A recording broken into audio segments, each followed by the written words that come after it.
Hello everyone and welcome back. Today we're going to be running Rampart Massacre Survival Rift Mode Hardcore, of course. So we're going to be playing with a boost monk with a striking gemstone, and then we're going to have some fusion electric auras, and we're also going to have fusion ensnare auras. Those two are not required, but it helps a lot. We're going to have a trap chest, of course. She's not going to be building much, but it does help having some traps.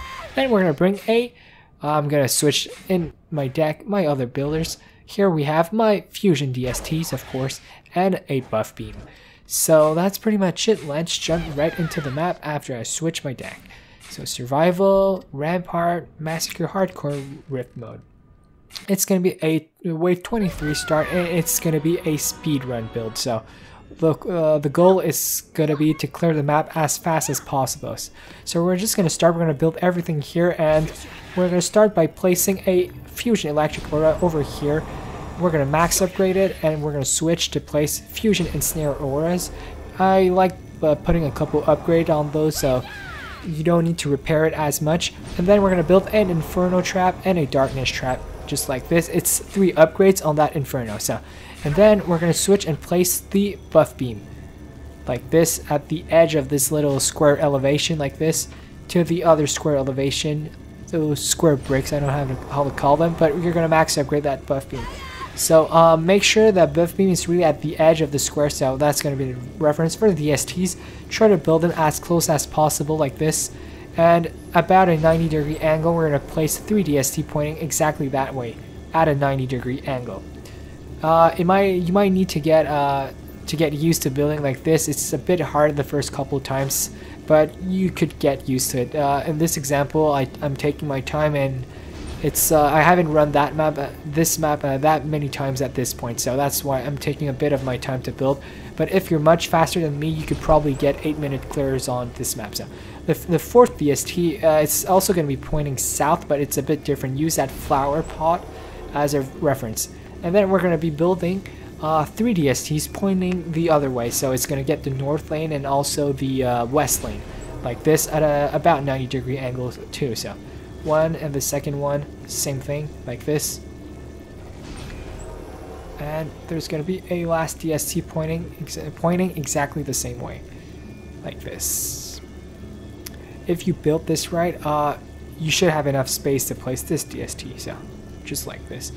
You do have a bit of extra space, so if it's not pixel perfect, it's fine. For this DST, the 7th one, the 8th one, sorry, try to build it as far as possible. If it's too close, you're going to have trouble building the last DST and having it on the buff beam. For this one, you want it to get that way. You don't want it to be distracted by the enemies in the north lane.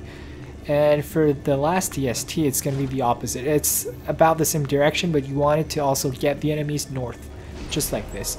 This is just in case an ogre actually makes it to your crystal, so you're going to have at least two DSTs shooting at it. And then we're going to close this off with reflect beams.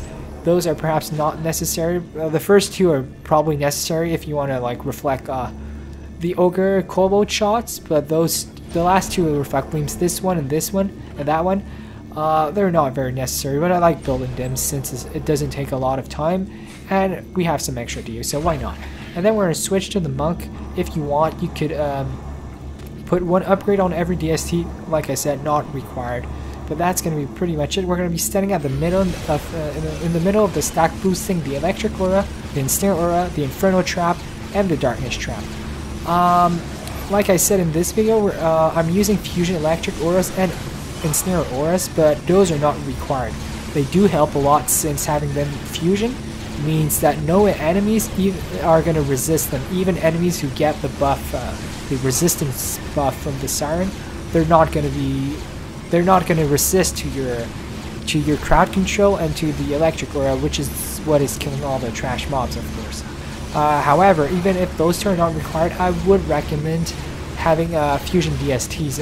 It has happened once that an ogre almost made it to the crystal, but got shot by a DST at the last minute before it tried to hit the crystal.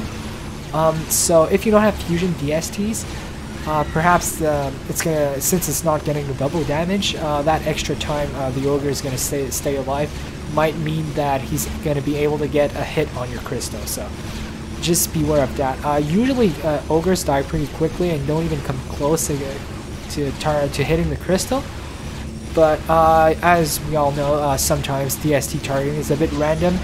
They don't always prioritize the enemies we want them to kill, so yeah, just beware of that.